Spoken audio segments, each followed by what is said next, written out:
My mother got sick and passed away. That's when the psychiatrist happened to call me back to talk about a refill of medication and was explaining what was going on. And so I had a good cry. She said, "When you're ready, I want you to go through some grief counseling." When I called, the first thing my counselor said to me is, "I've been waiting for you."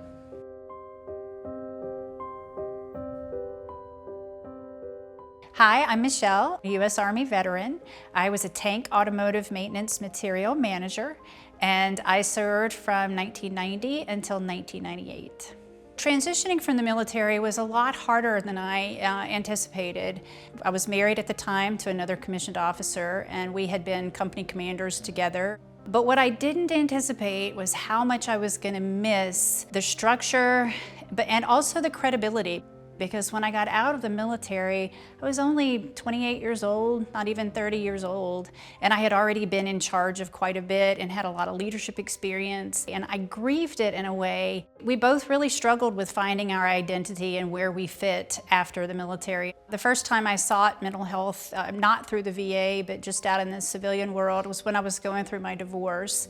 It took me a while, though, to find a counselor that I felt like really understood me, really kind of got me, if you will, so it was a little bit of a journey.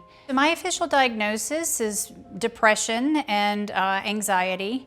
My symptoms are really just a general malaise, if you will, sort of a numbness. It's when I start to self-isolate and can't seem to finish projects, can't seem to stay focused.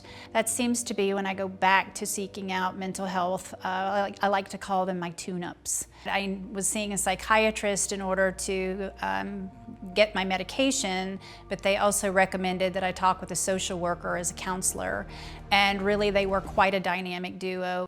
Tools I have learned through therapy and really used the most with the cognitive behavioral therapy is really just to feel the feels, to stop trying to avoid that so quickly, or if something negative comes up, to try to numb or avoid. Because one of the things I've definitely learned, especially about grief through the VA, is that if you don't grieve it now, you're gonna get it later because it's going to show up. Oh, I'm a regular customer with the women's services, and so I particularly like, not every female veteran does, but I like the private clinics. I like that we have our own dedicated clinic. I'm a big proponent of the women's clinic.